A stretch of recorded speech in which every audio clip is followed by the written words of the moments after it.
Assalamualaikum. Mengapa kita perlu bersalawat? Ini jawabannya. Sahabat Kun Fayakun Channel, bahkan Raja Abdullah II dari Turki bersalawat tidak kurang dari 1000 kali sehari. Ternyata solawat ini terbukti semua hajat kita akan dikabulkan dengan izin Allah. Simak sampai selesai kisah nyata ini, semoga bermanfaat. Syekh Husna Syarif, seorang ulama besar di Mesir, bercerita tentang seorang yang terbelit banyak hutang.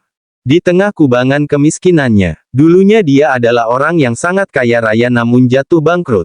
Sampai terbelit hutang sana-sini. Setiap hari, rumahnya penuh dengan orang yang menagih hutang. Akhirnya ia terpaksa pergi menjumpai seorang saudagar kaya, dan meminjam uang sebanyak 500 dinar. Saking terkenalnya, dia sudah banyak hutang, sampai-sampai saudagar ini bertanya, "Kira-kira kapan Anda akan melunasi pinjaman ini?" "Minggu depan Tuan," jawabnya singkat. Ia pun berhasil meminjam hutang, lalu pulang dengan 500 dinar. Di genggamannya, uang itu segera dia bayarkan kepada orang-orang yang setiap hari datang menagih hutang kepadanya. Sampai 500 dinar yang ia peroleh itu tidak tersisa sama sekali. Hari demi hari ia bertambah sulit dan terpuruk kondisi ekonominya. Hingga tempo pembayaran hutangnya pun tiba. Saudagar mendatangi rumah si miskin dan mengatakan, "Tempo hutang Anda telah tiba." Dengan suara lirih, dia menjawab, "Demi Allah saya sedang tak berhasil mendapatkan apa-apa untuk membayar. Tapi sungguh saya terus berusaha untuk melunasi." Saudagar merasa geram, lalu mengadukannya ke pengadilan dan membawanya ke hakim. Di pengadilan, hakim bertanya, "Mengapa Anda tidak membayar hutang Anda?" Dia menjawab, "Demi Allah saya tidak memiliki apa-apa Tuan." Karena merasa ini adalah kesalahan si miskin, maka hakim memvonisnya dengan hukuman penjara sampai ia bisa melunasi hutangnya. Kemudian si miskin bangkit dan berkata, "Wahai Tuan Hakim, berilah saya waktu untuk hari ini saja. Saya hendak pulang ke rumah untuk berjumpa keluarga dan mengabarkan hukuman ini sekalian berpamitan dengan mereka, kemudian saya akan langsung kembali untuk menjalani hukuman penjara." Hakim, "Bagaimana mungkin? Apa jaminannya kau akan kembali besok?" Lelaki itu terdiam, tapi seolah mendapat ilham di benaknya. "Rasulullah Shallallahu Alaihi Wasallam jaminanku. Wahai Tuan Hakim, bersaksilah untukku jika besok aku tidak kembali maka aku bukanlah termasuk umat Rasulullah Shallallahu Alaihi Wasallam." Sang hakim tersentak diam. Ia sadar betapa bahayanya jaminan itu. Jika si miskin bohong, hakim berpikir sejenak, lalu memilih untuk percaya. Demi Rasulullah Shallallahu Alaihi Wasallam, hukuman pun ditunda sampai besok. Sesampainya di rumah, si miskin mengabarkan kondisinya kepada istrinya, bahwa esok akan dipenjara. Istrinya bertanya, "Kok sekarang engkau bisa bebas?" "Aku menaruh nama Rasulullah Shallallahu Alaihi Wasallam sebagai jaminanku."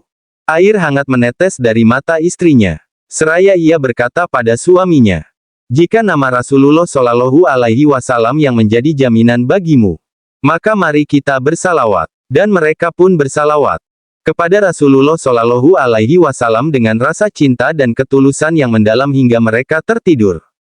Tiba-tiba dalam tidurnya, mereka bermimpi melihat Rasulullah Shallallahu Alaihi Wasallam.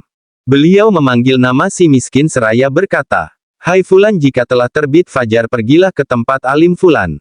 Sampaikan salamku padanya, dan mintalah supaya ia menyelesaikan hutang piutangmu. Jika alim itu tidak percaya, maka sampaikan 2 bukti ini.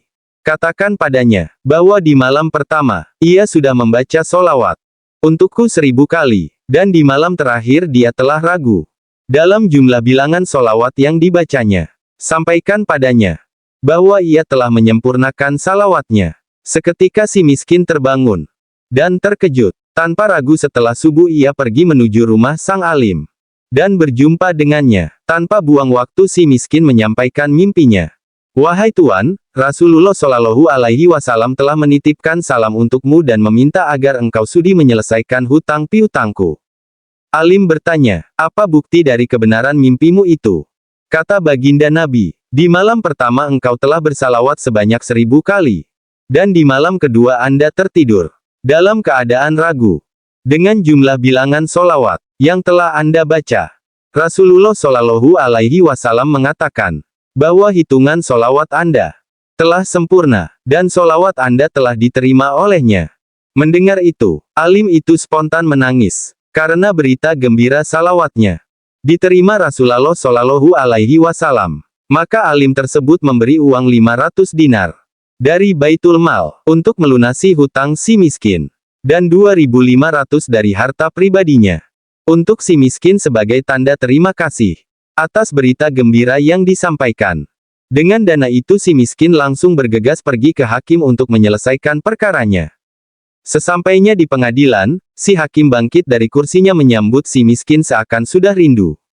Dengan senyum lebar sang hakim memanggilnya seraya berkata, "Kemarilah, berkat kamu aku mimpi berjumpa Rasulullah Shallallahu Alaihi Wasallam.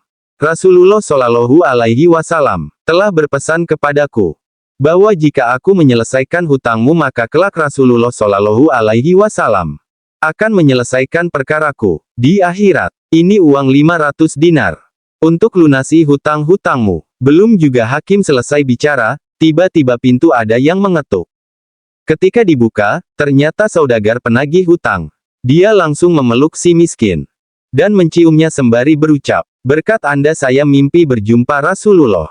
Beliau berkata padaku, jika aku merelakan hutangmu, maka kelak di hari kiamat, Rasulullah Shallallahu Alaihi Wasallam akan merelakan segala tanggunganku, dan ini uang 500 dinar hadiah untuk Anda.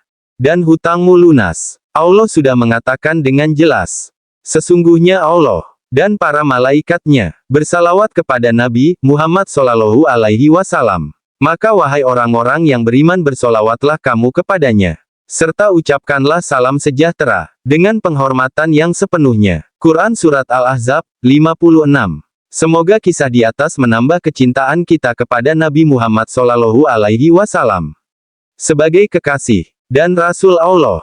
Wassalamualaikum warahmatullahi wabarakatuh.